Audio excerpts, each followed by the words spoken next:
ওসমান হাদির হত্যাকারী ফয়সালকে ভারতের মেঘালয়ে আটক করা হয়েছে। ফয়সালকে দেশে ফিরিয়ে আনতে চেষ্টা চলছে বলেও জানিয়েছে পুলিশ। এদিকে স্বরাষ্ট্র উপদেষ্টা সাংবাদিকদের জানান, হাদি হত্যার বিচার অন্তর্বর্তী সরকারের আমলেই হবে। শুটার ফয়সালকে ভারতের মেঘালয়ে আটক করা হয়েছে। ডিএমপির মিডিয়া সেন্টারের এক ব্রিফিংয়ে এই তথ্য জানান অতিরিক্ত police commissioner S N. Mohammad Nazrul Islam. এবার একে একে বেরিয়ে আসছে হাদির হত্যাকারীদের নিয়ে নানা তথ্য, যা রীতিমতো চমকে দিয়েছে অনেককেই। এমনকি ভারত নাকি এবার তাদের ফেরত দেবে, এমনটাও জানা গেছে।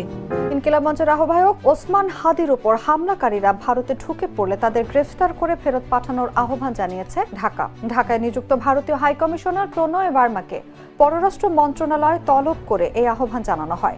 শরীফ ওসমান হাদি ইস্যুতে এবার অন্তর্বর্তী সরকারকে 29 ডিসেম্বর পর্যন্ত আলটিমেটাম দিয়েছেন প্রবাসীরা। তারা বলছেন, এর মধ্যে যদি হাদি হত্যাকারীদের গ্রেপ্তার করা না হয় তবে রেমিটেন্স শাটডাউনের পথে যাবেন তারা। সেই লক্ষ্যে ইতিমধ্যে সামাজিক যোগাযোগ মাধ্যমে ক্যাম্পেইন শুরু করেছেন বিভিন্ন দেশে অবস্থান করা প্রবাসীরা। অবশেষে হাদি হত্যাকারীর দুই মূল সহযোগী এখন আইনের খাঁচায়। এই দুই কালপ্রিটের ধরা খাওয়ার মাধ্যমে প্রমাণ হয়েছে পাপ কখনো চাপা থাকে না।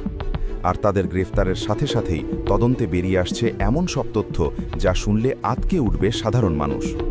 হত্যাকাণ্ডের পর যারা ভেবেছিল বর্ডার ক্রস করে ভিন দেশে পাড়ি জমালেই সব মাফ হয়ে যাবে, তাদের সেই ধারণা আজ পুরোপুরি ধূলিসাৎ হয়ে গেছে। বাংলাদেশ ভারতের মধ্যে যে বন্দি বিনিময় চুক্তি হয়েছিল, অর্থাৎ এক দেশের অপরাধী যদি অন্য দেশে গিয়ে আশ্রয় নেয় তাহলে সেখান থেকে তাকে গ্রেফতার করে সেই দেশে প্রত্যর্পণ করা হবে। এই চুক্তি অনুযায়ী কিন্তু বাংলাদেশে যখন ভারতের থেকে সন্ত্রাসীরা এসে আশ্রয় নিয়েছিল তখন কিন্তু গ্রেফতার করে বাংলাদেশ থেকে ভারতে তাদেরকে প্রত্যর্পণ করা হয়েছিল। তো সেই হিসাবে বাংলাদেশের থেকে যেই সমস্ত সন্ত্রাসীরা বা অপরাধীরা, সে ওসমান হাদির খুনি হোক বা যেই হোক, সন্ত্রাসীরা যারাই অপরাধ করে ভারতে গিয়ে আশ্রয় নেবে, ভারতের দায়িত্ব তাদেরকে গ্রেফতার করে বাংলাদেশে ফেরত দেওয়া বা বাংলাদেশে প্রত্যর্পণ করা। যে কারণেই কিন্তু এদেশের সর্বস্তরের মানুষ, দেশের ভিতরে এমনকি দেশের বাহিরেও যারা প্রবাসী, তারা সকলে কিন্তু এখন আন্দোলনের ডাক দিয়েছে যে যেভাবে হোক ওসমান হাদির খুনি যারা ওসমান হাদির এই ঘটনায় জড়িত, তারা ভারতে হোক অথবা বিশ্বের যে দেশেই যাক, সেই দেশ থেকে তাদেরকে গ্রেফতার করে বাংলাদেশে এনে প্রকাশ্যে বিচারের মুখোমুখি করতে হবে। যে কারণেই বাংলাদেশের অন্তর্বর্তী সরকারের ডক্টর ইউনূসের চাপের কারণে এই ওসমান হাদির যে খুনি বা শুটার ফয়সাল যে ভারতে পালিয়ে গিয়েছিল, সে ভারতে এবার পুলিশের হাতে নাতে ধরা পড়েছে এবং এবার সেই শুটার ফয়সালকে বাংলাদেশে ফেরত দেবে ভারত। এবং এই ওসমান হাদিকে মেরে ফেলার ঘটনা বা মেরে ফেলার পরিকল্পনা নিয়ে নতুন চাঞ্চল্যকর কিছু তথ্য বেরিয়ে আসছে। এই বিষয়গুলোর কিছু অংশ ভিডিওর শুরুতে শিরোনাম আপনারা দেখেছেন, বিস্তারিত দেখবেন পুরো ভিডিও জুড়ে। এই বিষয়গুলো দেখার পূর্বে আপনাদের একটা অনুরোধ করব, যারা আমাদের চ্যানেলে নতুন আসছেন চ্যানেলটি সাবস্ক্রাইব করে অল ক্লিক করে বেল আইকনটি চালু করে দিবেন। দর্শক, চলুন আমরা দেখব যে ভারতে ওসমান হাদির শুটার ফয়সাল, সে যে হাতে নাতে ধরা পড়েছে এবং তাকে যে ভারত বাংলাদেশে ফেরত দিচ্ছে সেটা দেখবো আমরা। সেটা দেখার পূর্বে চলুন প্রথমে আমরা একটু দেখে আসি যে ওসমান হাদিকে মেরে ফেলার পরিকল্পনা সিঙ্গাপুর ও মালয়েশিয়া থেকে অনেক আগেই করা হয়েছিল। এই বিষয় নিয়ে নতুন যে চাঞ্চল্যকর তথ্য বেরিয়ে আসছে সেটা আমরা প্রথমে কিছু অংশ দেখে এরপরে বিষয়টা দেখব। ধৈর্য ধরে একটা লাইক দিয়ে ভিডিওটি শেষ পর্যন্ত দেখতে থাকুন। মাত্র 3 সেকেন্ডের কিলিং মিশন, কিন্তু এর চিত্রনাট্য লেখা হচ্ছিল দীর্ঘ 6 মাস ধরে, তাও আবার বাংলাদেশের মাটিতে নয়, বরং সুদূর সিঙ্গাপুরের বিলাসবহুল হোটেলে বসে। চোখের পলকে ঘটে যাওয়া হাদির হত্যাকাণ্ড কি কেবলই রাজনৈতিক প্রতিহিংসা, নাকি এর পেছনে ঘাপটি মেরে আছে ক্ষমতার পালাবদলের এক গভীর আন্তর্জাতিক ষড়যন্ত্র? প্রশাসনের কাছে এই মামলাটি এখন রীতিমতো গলার কাঁটা হয়ে বিঁধে আছে। তদন্তের গভীরে নামতেই বেরিয়ে আসছে একের পর এক হাড় হিম করা তথ্য, যা শুনে সাধারণ মানুষের পিলে চমকে যেতে বাধ্য। আপাতদৃষ্টিতে মনে হতে পারে এটি পাড়া মহল্লার কোনো সাধারণ কোন্দল, কিন্তু আসলে এটি ছিল 7 সমুদ্র পাড়ে বসে কলকাঠি নাড়ার এক বিশাল দাবার চাল। এই পুরো অপারেশনের ব্লুপ্রিন্ট তৈরি করা হয়েছিল 1000 মাইল দূরে সিঙ্গাপুর আর মালয়েশিয়া সীমান্তে বসে। মাস্টার মাইন্ডরা জানত দেশের মাটিতে বসে এমন হাই প্রোফাইল তার ছক কষলে তা মুহূর্তেই খাস হয়ে যেতে পারে, তাই তারা বেছে নিয়েছিল বিদেশের নিরাপদ আস্তানা। এই কিলিং মিশনের প্রধান চরিত্র শুটার ফয়সাল করিম মাসুদ। সমাজের মানুষের কাছে সে নিজেকে পরিচয় দিত একজন আইটি উদ্যোক্তা বা সফল ব্যবসায়ী হিসাবে। অথচ এই ভদ্রলোকী মুখোশের আড়ালেই লুকিয়েছিল এক ভয়ঙ্কর পেশাদার খনি। গত 21 জুলাই 2025 তারিখে ঢাকা বিমানবন্দর থেকে ফয়সাল যখন সিঙ্গাপুরের বিমানে ওঠে, তখন কেউ ঘুণাক্ষরেও টের পায়নি যে সে আসলে মৃত্যুর পরোয়ানা আনতে যাচ্ছে। 5 দিনের সেই গোপন সফরে সে কোনো দর্শনীয় স্থান ভ্রমণ করেনি, বরং সে গিয়েছিল তার বসদের সাথে চূড়ান্ত ডিল পাকা করতে। সিঙ্গাপুরের অভিজাত হোটেল থেকে সড়ক পথে সে সোজা চলে যায় মালয়েশিয়া সীমান্তের এক গোপন ডেরায়। সেখানে আগে থেকেই ঘাঁটি গেড়েছিল 5 আগস্টের পর দেশ থেকে পালিয়ে যাওয়া আওয়ামী লীগের কয়েকজন প্রভাবশালী রাঘব বোয়াল। তাদের নির্দেশেই তৈরি হয় হাদিকে পৃথিবী থেকে সরিয়ে দেওয়ার এই মাস্টার প্ল্যান। সেই অন্ধকার মিটিংয়েই ফয়সালের হাতে তুলে দেওয়া হয় হাদির ছবি আর বুঝিয়ে দেওয়া হয় পালানোর নিখুঁত রুটম্যাপ। প্রবাসী সেই নেতাদের কাছে হাদি ছিল এক বড় আতঙ্কের নাম, তাই তাকে সরাতে তারা টাকার বস্তা নিয়ে নেমেছিল। গোয়েন্দা সংস্থার তথ্য বলছে ফয়সালের সেই বিদেশ সফরই ছিল এই নৃশংস হত্যাকাণ্ডের ভিত্তিপ্রস্তর। রিমোট কন্ট্রোলে যেভাবে খেলনা চালানো হয়, ঠিক সেভাবেই বিদেশ থেকে নিয়ন্ত্রণ করা হচ্ছিল ঢাকার রাজপথের এই খুনের দৃশ্যপট। সিঙ্গাপুর মিশন শেষ করে দেশে ফিরেই ফয়সাল তার স্ত্রী শাহেদা পারভিনকে এমন কিছু কথা বলেছিল যা শুনলে যে কোনো সুস্থ মানুষের গা শিউরে উঠবে। সে তার স্ত্রীকে সরাসরি জানিয়েছিল যে খুব শীঘ্রই এমন এক পরিস্থিতি তৈরি হবে যখন দেশে থাকা তার জন্য অসম্ভব হয়ে পড়বে। নিজের বিপদের কথা আঁচ করতে পেরে সে তার স্ত্রীর জন্য রেখে গিয়েছিল এক বিশাল অঙ্কের টাকা। ফয়সাল তার স্ত্রীকে একটি ব্যাংক অ্যাকাউন্টের খোঁজ দেয় যেখানে জমা ছিল প্রায় 30 লাখ টাকা। সে পরিষ্কার ভাষায় বলে গিয়েছিল যে তার কিছু হয়ে গেলে এই টাকা দিয়েই যেন সংসার চলে। তদন্তকারীদের মতে এই 30 লাখ টাকা ছিল হাদিকে তার সুপারি মানি বা অগ্রিম পারিশ্রমিক। পুরো কাজের জন্য আসলে কত কোটি টাকার ডিল হয়েছিল তা এখনও রহস্যের চাদরে ঢাকা। টাকার লোভে ফয়সালের স্ত্রী তখন চুপ থাকলেও এখন সেই টাকাই হয়ে দাঁড়িয়েছে এই মামলার অন্যতম বড় প্রমাণ। খুনি জানত সে আগুনের গোলা নিয়ে খেলছে, তাই পরিবারকে সুরক্ষিত রাখতে সে এই অবৈধ টাকার ব্যবস্থা করে গিয়েছিল। কাণ্ডের ঠিক আগের রাতে অর্থাৎ 12 ডিসেম্বর সাভারের এক নির্জন রিসর্টে বসেছিল এই নাটকের শেষ মহড়া। সেখানে ফয়সালের সঙ্গী ছিল তার প্রেমিকা মারিয়া আর সহযোগী বাইকার আলমগীর। রিসর্টের বদ্ধ ঘরে বসেই তারা ঝালিয়ে নিচ্ছিল পরদিনের অপারেশন প্ল্যান। এক পর্যায়ে ফয়সাল তার প্রেমিকাকে অত্যন্ত দম্ভের সাথে বলেছিল যে কাল সকালে এমন কিছু ঘটবে যা সারা দেশ কাঁপিয়ে দেবে। প্রেমিকার জবানবন্দিতে উঠে এসেছে ফয়সালের সেই রাতের হিংস্র রূপ, যে তখন ছিল এক জলজন্ত শয়তান যে ঠান্ডা মাথায় মানুষ মারার প্রস্তুতি নিচ্ছিল।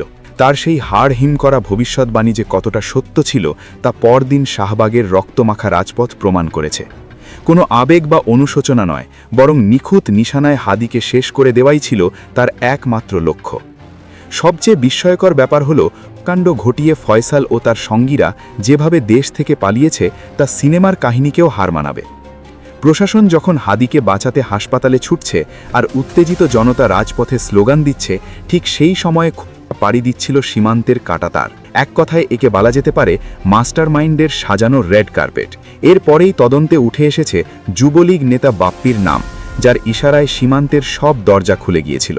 স্থানীয় দালাল ফিলিপ আর আমিনুলের সিন্ডিকেট টাকার বিনিময়ে এই খুনিদের জামাই আদরে ভারতে পার করে দেয়। পুলিশ ও বিজিবিকে বোকা বানিয়ে তারা যেভাবে ভিআইপি প্রোটেকশনে দেশ ছেড়েছে তা প্রশাসনের ব্যর্থতাকে আঙুল দিয়ে দেখিয়ে দিচ্ছে। এই বর্ডার সিন্ডিকেট এখনও পুলিশের রীতিমতো ঘাম ছুটিয়ে দিচ্ছে। এদের পালানোর রাস্তা আগে থেকেই এত নিখুঁতভাবে পরিষ্কার করা ছিল যে তাদের ধরতে এখন আইন শৃঙ্খলা রক্ষাকারী বাহিনীকে হিমশিম খেতে হচ্ছে। এবার কোটি টাকার প্রশ্ন হলো, শুটার ফয়সাল আসলে কোথায়? সে কি ভারতের কোনো গোপন আস্তানায় আয়েশ করছে, নাকি তাকেও পৃথিবী থেকে সরিয়ে দেওয়া হয়েছে?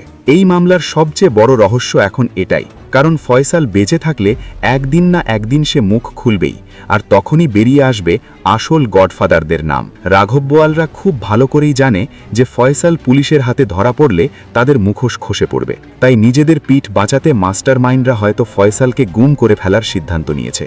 অপরাধ জগতের পুরনো নিয়ম হলো কাজ শেষ হলে ভাড়াটে খুনিকে মাইনাস করে দেওয়া। ফয়সাল এখন নিখোঁজ থাকা মানেই হলো তদন্তের মাঝপথে এক বিশাল দেওয়াল তুলে দেওয়া। সে যদি বেঁচে না থাকে তবে এই মামলার জাট খোলা প্রায় অসম্ভব হয়ে পড়বে, আর যদি সে বেঁচে থাকে তাহলে তাকে ফিরিয়ে আনাই এখন তদন্তকারীদের প্রধান চ্যালেঞ্জ। হাদিকে হত্যা করে তারা ভেবেছিল তার নাম মুছে ফেলবে এবং আন্দোলনের আগুন নিভিয়ে দেবে, কিন্তু বাস্তবে ঘটেছে ঠিক উল্টোটা। হাদির রক্ত যেন আন্দোলনের রং মশাল হয়ে দাউ দাউ করে জ্বলে উঠেছে। ঢাকা বিশ্ববিদ্যালয়ের কেন্দ্রীয় মসজিদের পাশে জাতীয় কবি কাজী নজরুল ইসলামের সমাধির ঠিক পাশেই তাকে সমাহিত করা হয়েছে। এটি হাদির জন্য এক বিরল রাষ্ট্রীয় সম্মান। বিদ্রোহী কবির পাশে শুয়ে আছেন আরেক বিদ্রোহী, যিনি আজীবন আধিপত্যবাদের বিরুদ্ধে লড়াই করে গেছেন। শাহবাগের মোড়কে এখন ঘোষণা করা হয়েছে শহীদ ওসমান হাদি চত্বর হিসাবে। কোটি তরুণের হৃদয়ে হাদি এখন এক অবিসংবাদিত বিপ্লবের প্রতীক। মাস্টার মাইন্ডরা হয়তো হাদির মাথাটাকে বুলেট দিয়ে ঝাঁঝরা করে দিয়েছে, কিন্তু তার আদর্শকে স্পর্শ করতে পারেনি, বরং তার মৃত্যু হাজারো তরুণের মনে নতুন করে প্রতিবাদের আগুন জ্বালিয়ে দিয়েছে। সিঙ্গাপুরের সেই গোপন মিটিং থেকে শুরু করে হালুয়াঘাটের বর্ডার পার হওয়া পর্যন্ত প্রতিটি ধাপে ছিল এক নিখুঁত আর ঠান্ডা মাথার পরিকল্পনা। কোটি কোটি টাকার ডিল এবং যুবলীগ নেতার বর্ডার সিন্ডিকেট, সবকিছু মিলিয়ে এটা পরিষ্কার যে হাদি হত্যাকাণ্ডের পেছনে জড়িত আছে অনেক বড় কোনো অশুভ শক্তি। যে মাস্টারমাইন্ড এই পুরো ছক এঁকেছে সে এখনও ধরাছোঁয়ার বাইরেই থেকে যাচ্ছে। হতে পারে সে আপনার আমার কল্পনারও বাইরের কোনো ক্ষমতাধর ব্যক্তি। এই মূল খলনায়কের ঠিকানা পাওয়া যেতে পারে শুধুমাত্র শুটার ফয়সালের মাধ্যমে। কিন্তু ফয়সাল যদি বেঁচে না থাকে, তবে সেই নাম হয়তো চিরকাল অন্ধকারের অতলে হারিয়ে যাবে। তদন্তকারী কর্মকর্তারা এখন হন্যে হয়ে ফয়সালের খোঁজ করছেন। প্রযুক্তির সাহায্য নিয়ে এবং আন্তর্জাতিক গোয়েন্দা সংস্থার সাথে যোগাযোগ করে তারা ফয়সালের অবস্থান শনাক্ত করার আপ্রাণ চেষ্টা চালাচ্ছেন। এবার দেখার বিষয় প্রশাসন কত দ্রুত এই আন্তর্জাতিক ষড়যন্ত্রের জাট খুলতে পারে। শুটার ফয়সালকে জীবিত ধরে আনাটাই এখন প্রধান লক্ষ্য। যদি তাকে পাওয়া যায়, তবেই বেরিয়ে আসবে সেই সব পলাতক নেতাদের নাম যারা বিদেশে বসে দেশের রাজনীতি নিয়ন্ত্রণ করতে চাইছে। হাদি হত্যার বিচার শুধু একটি পরিবারের কান্না নয়, বরং এটি এখন জাতীয় দাবিতে পরিণত হয়েছে। মাস্টার মাইন্ডরা যতই শক্তিশালী হোক না কেন, হাদির রক্ত তাদের সিংহাসন নাড়িয়ে দেওয়ার ক্ষমতা রাখে। তদন্ত চলছে এবং প্রতিদিন নতুন নতুন চমকপ্রদ তথ্য বেরিয়ে আসছে। মানুষ অধীর আগ্রহে অপেক্ষায় আছে সেই দিনের যখন আসল খুনিদের মুখোশ সবার সামনে উন্মোচিত হবে। তবে একটা কথা নিশ্চিত যে এই হত্যাকাণ্ড বাংলাদেশের রাজনীতির ইতিহাসে এক কলঙ্কজনক অধ্যায় হয়ে থাকবে। শুটার হয়তো সীমানা পেরিয়েছে, কিন্তু মাস্টার মাইন্ডরা কি পার পাবে, নাকি হাদির রক্ত তাদের পতনের কারণ হবে তা সময়ই বলে দেবে। কিন্তু ততদিন পর্যন্ত এই কেস প্রশাসনের জন্য এক জ্বলন্ত অগ্নি পরীক্ষা হয়েই থাকবে। দেশের মানুষ চায় ন্যায় বিচার, এবং তারা দেখতে চায় এই জঘন্য হত্যাকাণ্ডের পেছনের আসল কারিগর কারা। যতদিন না ফয়সাল ধরা পড়ছে বা মাস্টার মাইন্ডদের নাম প্রকাশ পাচ্ছে, ততদিন পর্যন্ত রাজপথের এই গর্জন থামবে না। ওসমান হাদির শুটার ফয়সাল আলমগীর সহ যারা মূলত এই ওসমান হাদিকে মেরে ফেলার ঘটনায় জড়িত, তো তারা সকলে অধিকাংশই কিন্তু ওসমান হাদির উপর অ্যাটাক করে এরপরে তারা বাংলাদেশ ছেড়ে ভারতে গিয়ে আশ্রয় নিয়েছে। তো এই যে ওসমান হাদির উপর যারা অ্যাটাক করেছে, তো তারা মূলত দীর্ঘ 6 মাস 1 বছর আগে থেকেই কিন্তু পরিকল্পনা করেছে যে কিভাবে মূলত ওসমান হাদির উপরে অ্যাটাক করবে এবং তার উপরে অ্যাটাক করে কিভাবে এই বাংলাদেশ ছেড়ে ভারতে গিয়ে আশ্রয় নেবে।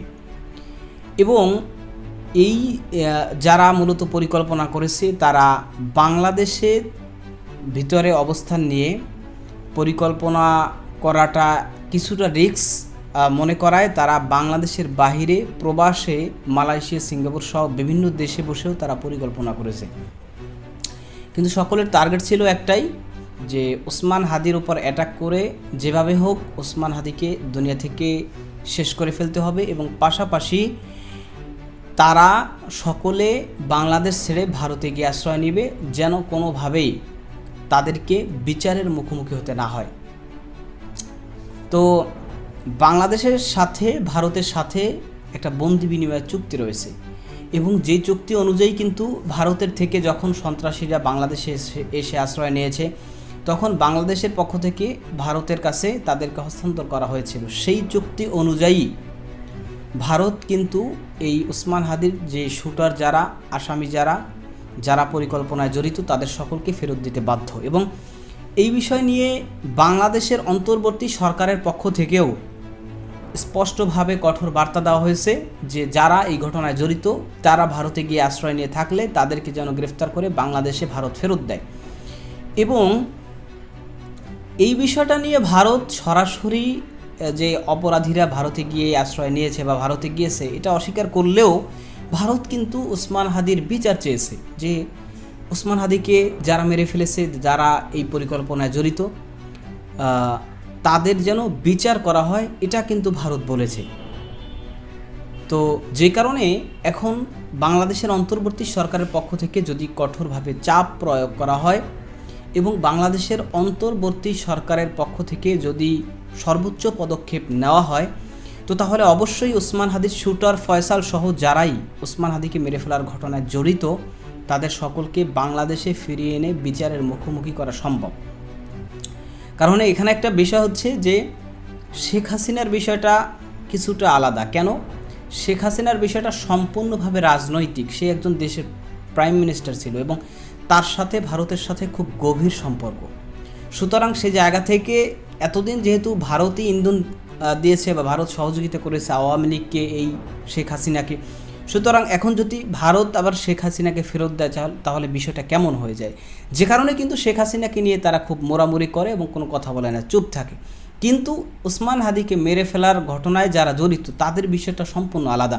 কারণ ওসমান হাদিকে মেরে ফেলার ঘটনায় যারা জড়িত তাদের বিচার কিন্তু দেশের সর্বস্তরের মানুষ দাবি করছে। দেশের এমনকি দেশের বাইরে যারা প্রবাসী আছে তারাও কিন্তু রেমিটেন্স বন্ধ করার হুমকি দিচ্ছে, যে ওসমান হাদির যারা শুটার বা যারা ওসমান হাদিকে মেরে ফেলার ঘটনায় জড়িত তাদের সকলকে বিচারের মুখোমুখি আনতে হবে। সুতরাং সে কারণেই কিন্তু বাংলাদেশের পক্ষ থেকে কঠোর পদক্ষেপ নিলে ভারত এই ওসমান হাদির ঘটনায় যারা জড়িত তাদের সকলকে গ্রেফতার করে বাংলাদেশে ফেরত দিতে বাধ্য। যে কারণে কিন্তু তারা তাদের স্টেটমেন্ট ঘোষণা দিয়েছে যে বাংলাদেশে ওসমান হাদির ঘটনায় যারা জড়িত তাদের আমরা বিচার চাই। তো যাই হোক, যে বিষয়গুলো আজকে দেখলেন সম্পর্কে আপনাদের মতামত কি সেটা কমেন্ট সেকশনে জানাবেন। ভালো থাকবেন, সুস্থ থাকবেন, দেখা হবে নতুন কোনো ভিডিওতে, কথা হবে নতুন কোনো বিষয়। আজকে পর্যন্তই। আসসালামু আলাইকুম রহমতুল্লাহ।